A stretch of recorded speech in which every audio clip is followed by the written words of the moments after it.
ये कहानी है एक इंसान और उसके घोड़े की, जिनकी दोस्ती हर मुश्किल से बड़ी थी। शांतिपुर गांव में वीर नाम का एक युवक रहता था। उसके पास ज्यादा कुछ नहीं था, लेकिन एक चीज उसकी सबसे बड़ी ताकत थी, उसका घोड़ा शेरू। दोनों के बीच एक खास रिश्ता था। वीर जो भी कहता, शेरू उसे समझ जाता था, और शेरू जो महसूस करता, वीर भी उसे समझ लेता था। लेकिन उनकी ये बातें दुनिया का कोई और नहीं समझ पाता था। शेरू, तू सिर्फ मेरा घोड़ा नहीं है, तू मेरा परिवार है। जब कोई नहीं था तब तू था।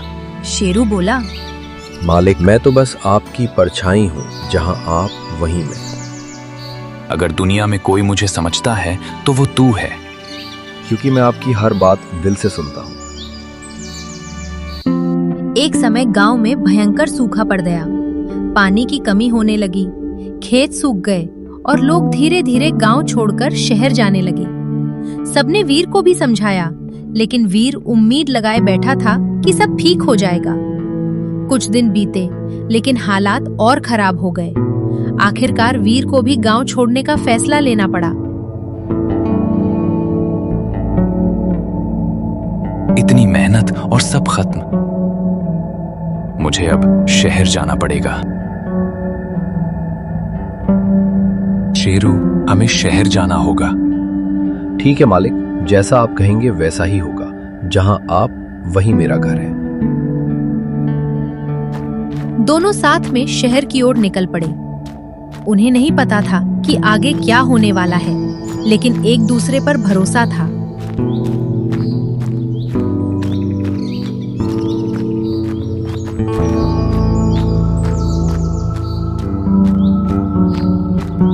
शेरू, थक गए क्या? नहीं मालिक, आप मेरे ऊपर बैठ जाइए। तू भी तो थक गया होगा। मैं तेरे ऊपर बैठकर तेरी थकान नहीं बढ़ाना चाहता हूँ। चल, यहाँ थोड़ा बैठकर आराम करते हैं। थोड़ी देर बैठने पर थकान दूर हो जाएगी। हाँ मालिक, थोड़ा आराम कर लेते हैं।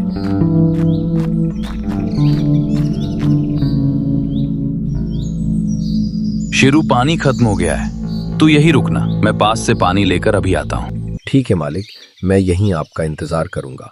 आप जल्दी आना। वीर पानी ढूंढने चला गया और शेरू वहीं खड़ा उसका इंतजार करता रहा। समय धीरे धीरे बीतता गया। दिन ढल गया, शाम हो गई, लेकिन वीर वापस नहीं आया। शेरू बेचैन होकर, इतनी देर हो गई मालिक, अभी तक क्यों नहीं आए? अब शेरू को चिंता होने लगी। उसे लगा कि कुछ ठीक नहीं है, और वो खुद वीर को ढूंढने निकल पड़ा। शेरू वीर को ढूंढते ढूंढते काफी दूर निकल गया। अब वो रास्ता भटक गया। भटकते भटकते वो एक बाजार पहुंच गया। सुबह हो चुकी थी। उसे समझ नहीं आ रहा था कि वो कहाँ जाए। तभी उसकी मुलाकात एक आदमी से हुई। ये घोड़ा अकेला है, न कोई मालिक, न कोई निशान।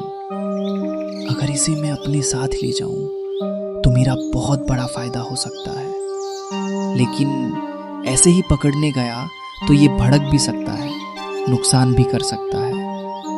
नहीं, इसे समझदारी से अपने पास लाना होगा। रघु धीरे धीरे शेरू के पास आता है।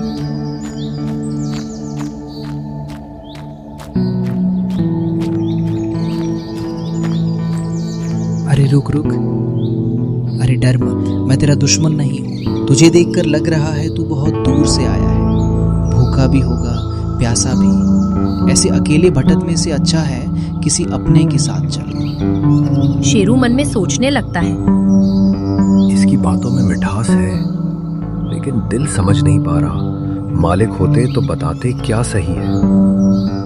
देख, मैं तुझे जबरदस्ती नहीं ले जाऊंगा, फैसला तेरा होगा। अगर तू मेरे साथ चलेगा तो मैं तुझे खाना दूंगा, आराम दूंगा, तुझे काम भी दूंगा, लेकिन भूखा नहीं रहने दूंगा। और अगर नहीं जाना चाहता तो मैं अभी चला जाता हूँ। रघु थोड़ा पीछे हटने का नाटक करता है। मालिक नहीं मिल रहे, अकेले रहकर क्या करूंगा? शायद कुछ समय इसके साथ रहना ही सही है। शेरू सिर हिलाता है। रघु मन में मुस्कुराकर, बस यही तो चाहिए था। शेरू मजबूरी में रघु के साथ चला गया।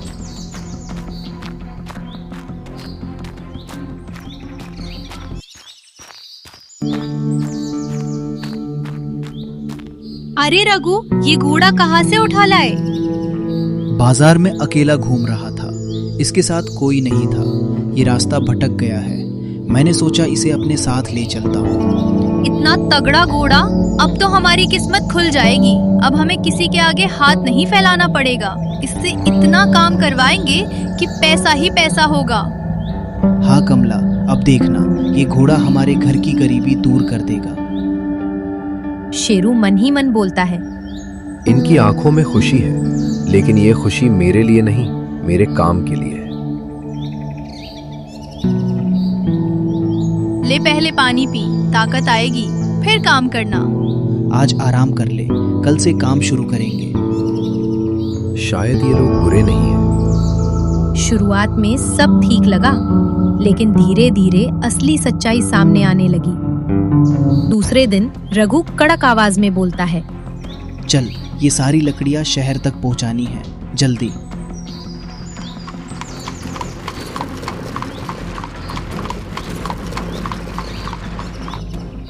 कल से ज्यादा काम करना, ऐसे काम करेगा तो खाना भी नहीं मिलेगा।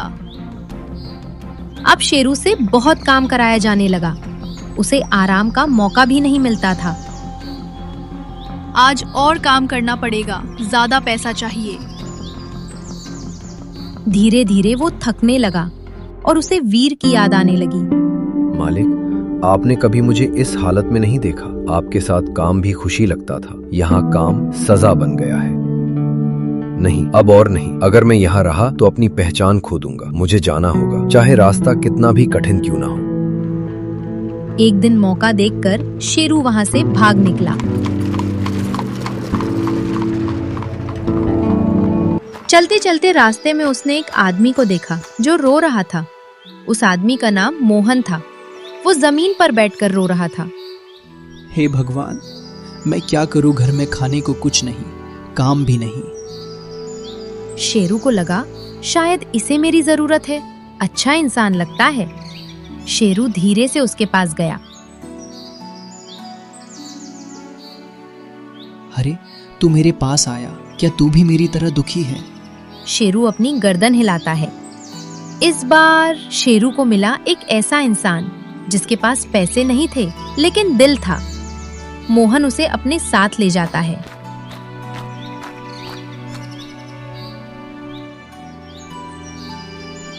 अरे मोहन, ये घोड़ा कहाँ से लाए? अब हमारी हालत सुधर जाएगी। हम इससे काम करवाकर पैसे कमा सकते हैं। नहीं सीता, ये हमारे पास खुद आया है। हम इसे मजबूर नहीं करेंगे। ये हमारा साथी है, नौकर नहीं। यहाँ कोई मुझे समझ रहा है? कुछ दिन शेरू ने सुकून के देखे। आज ज्यादा काम मत करना, तू भी थक जाता होगा। शेरू मन में बोला, आप अलग हो, आप दिल से सोचते हो। मेरे पति तो ज्यादा इससे काम कराएंगे नहीं। अगर इसे सही जगह बेच दे तो अच्छी रकम मिल सकती है। आज मौका है। मोहन सो गया है, अगर अभी इसे बेच दूं तो हमारी किस्मत बदल सकती है। सीता ने शेरू को बेच दिया एक सेठ को। इस बार शेरू पहुंच गया सेठ धनराज के पास, जहां उसकी हालत और भी खराब हो गई। सेठ धनराज कड़क आवाज में, अच्छा घोड़ा है, मजबूत भी लगता है। इससे दोगुना काम लिया जाएगा, समझे तुम लोग? जी सेठ जी, अभी काम पर लगाते हैं। चल जल्दी चल, यहाँ आराम करने नहीं लाए हैं तुझे। दिन बीतते गए, दर्द बढ़ता गया। हर सुबह एक नई थकान लेकर आती, हर रात एक नया दर्द छोड़ जाती। शेरू सेठ के यहाँ से भाग भी नहीं सकता था, क्योंकि उसे एक मजबूत लकड़ी के बाड़े में कैद किया गया था, जहां से बाहर निकलना उसके लिए नामुमकिन था। शेरू धीरे, टूटे हुए दिल से, मालिक अगर आप सुन सकते हो तो बस एक बार आ जाओ। मैं अब और नहीं सह सकता, मुझे आपकी जरूरत है। वहाँ दूसरी तरफ वीर शेरू को ढूंढते ढूंढते थक चुका था, लेकिन उम्मीद अभी भी जिंदा थी।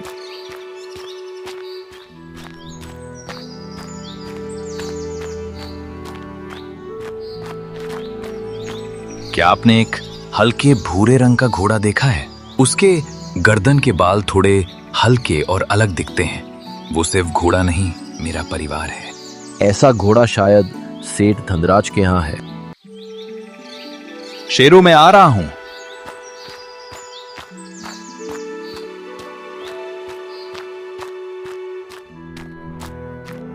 जब वीर वहां पहुंचा तो दोनों आमने सामने थे। शेरू? शेरू चौंक कर, मालिक, क्या सच में आप हैं या मैं सपना देख रहा हूं? मैं हूं शेरू, मैं सच में हूं। मैंने तुझे हर जगह ढूंढा, जंगल, रास्ते, गांव। एक पल भी ऐसा नहीं गया जब मैंने तुझे याद नहीं किया।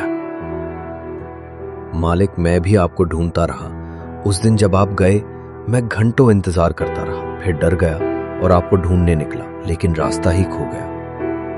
फिर क्या हुआ शेरू? तू यहां कैसे पहुंचा? शेरू ने अपनी पूरी कहानी बताई, कैसे वो यहाँ पर पहुंचा। किसी ने तुझे समझा ही नहीं। तू कोई सामान नहीं, तू मेरा दोस्त है। मालिक, अब आप आ गए हो, अब सब ठीक हो जाएगा ना? हाँ, अब कुछ भी गलत नहीं होगा, लेकिन हमें यहां से निकलना होगा। रात को जब सब सो जाएंगे, मैं चुपके से आऊंगा। यहाँ मजबूत लकड़ी के बाड़े हैं, क्या मैं निकल पाऊंगा? तू कोशिश करना, मैं तेरी मदद करूंगा। रात गहरी थी, सन्नाटा था, लेकिन उस सन्नाटे में शेरू और वीर भाग रहे थे। भागते भागते वे सुरक्षित अपने घर पहुंच जाते हैं। अब शांतिपुर गांव में हरियाली वापस आ चुकी थी। लोग पहले की तरह रहने लगे। मुश्किलें चाहे कितनी भी बड़ी क्यों ना हो, अगर साथ सच्चा हो तो रास्ते खुद बन जाते हैं। वीर और शेरू ने फिर साबित कर दिया कि दोस्ती हर हाल में जीतती है।